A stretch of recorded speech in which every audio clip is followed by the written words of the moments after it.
Il était une fois dans un village pittoresque, vivait un homme généreux nommé Hiroshi. Hiroshi avait un cœur aussi vaste que le ciel ouvert et une volonté d'aider qui ne connaissait pas de limites.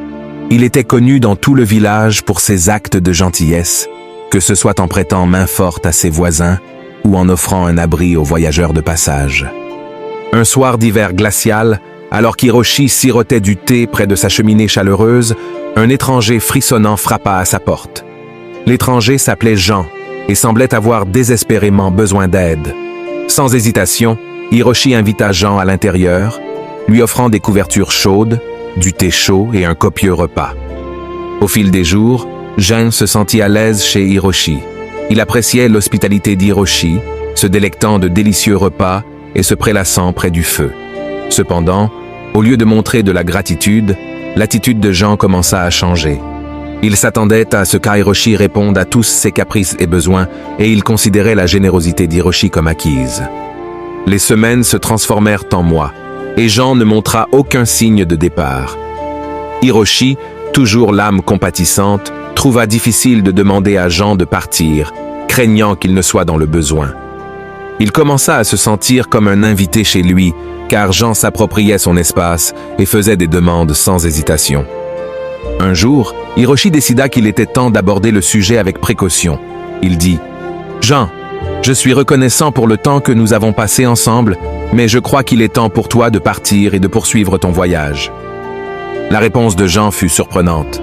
Il ricana et dit « Pourquoi devrais-je quitter cet endroit confortable? Tu as été si gentil avec moi. J'ai décidé d'en faire ma maison permanente. » Hiroshi réalisa que Jean avait toujours profité de sa gentillesse. Il avait espéré que sa générosité inciterait Jean à changer, mais cela l'avait seulement encouragé à prolonger son séjour. Le cœur lourd, Hiroshi dit « Je crains de ne pas pouvoir te fournir un foyer permanent, Jean. Il est temps que tu partes. » Jean emballa à contre-cœur ses affaires et quitta la maison d'Hiroshi, laissant derrière lui un désordre chaotique. Hiroshi le regarda partir, ressentant un mélange de tristesse et de soulagement. Quelques jours plus tard, alors qu'Hiroshi nettoyait le désordre laissé par Jean, il remarqua quelque chose d'anormal. Esseuse bien précieux, y compris un héritage de famille chérie et une collection de livres rares, étaient introuvables. Il réalisa que Jean, la personne même à qui il avait montré de la gentillesse, avait volé ses biens les plus précieux. Hiroshi fut dévasté par cette trahison. Il ne pouvait pas croire qu'une personne qui l'avait accueilli chez lui ait abusé de sa gentillesse de cette manière. Malgré la perte, Hiroshi continua d'être gentil et généreux. Mais il apprit aussi une leçon précieuse sur l'importance du discernement et de l'établissement de limites. Il comprit que même si la gentillesse est une vertu noble, il est essentiel de ne pas laisser les autres en abuser, car certaines personnes peuvent profiter de votre générosité et trahir votre confiance de la manière la plus inattendue. La maison d'Hiroshi redevint un lieu de paix et de chaleur, témoignant de la gentillesse et de la sagesse durable de son propriétaire, qui avait appris que tout le monde ne mérite pas votre confiance inébranlable.